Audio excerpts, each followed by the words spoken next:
satu kreatif. Tiba-tiba saya rasa haus lah. Jom kita buat air coklat dulu. Untuk sediakan air coklat, kita perlukan serbuk coklat, air panas, cawan, sudu, terakhir biskut. Mula-mula letakkan semua barang-barang di sisi kita. Ambil cawan dan letak di hadapan kita. Masukkan serbuk coklat ke dalam cawan. Tuangkan air panas ke dalam cawan. Kalau tidak pasti, minta tolong ibu ayah. Gunakan sudu untuk kacau serbuk coklat bersama air panas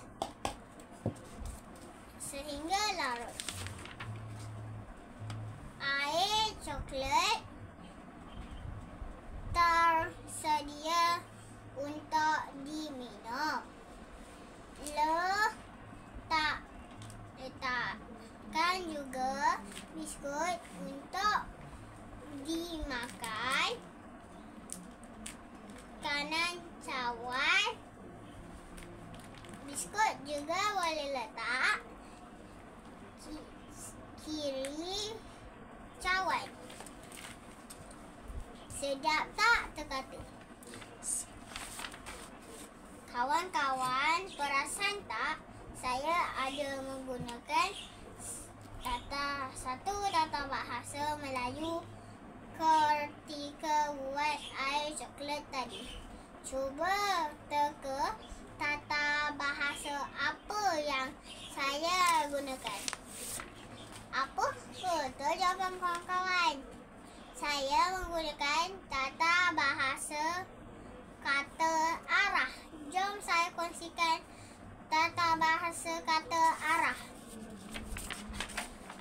Tahukah kawan-kawan apa maksud kata arah? Kata arah ialah perkataan yang menunjukkan kedudukan atau hala atau arah bagi manusia, haiwan, tumbuhan, benda, tempat, perkara. Contoh kata arah ialah belakang,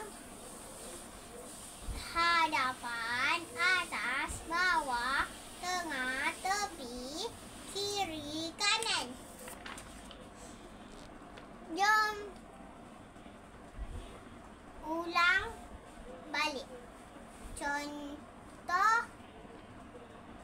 ayat kata arah yang saya guna ketika membuat air coklat tadi. Letak semua barang di sisi kita. Ambil cawan kosong dan letak di hadapan kita. Masukkan serbuk coklat ke dalam cawan.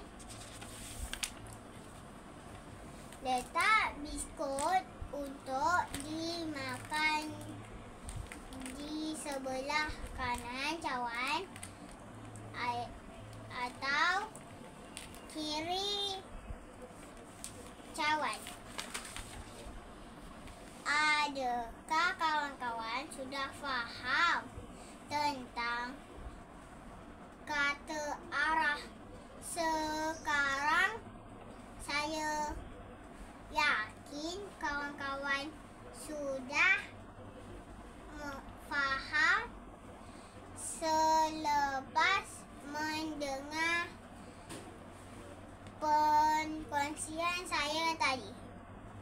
Semoga kita jumpa di lain masa. Sekian, terima kasih. Bye-bye.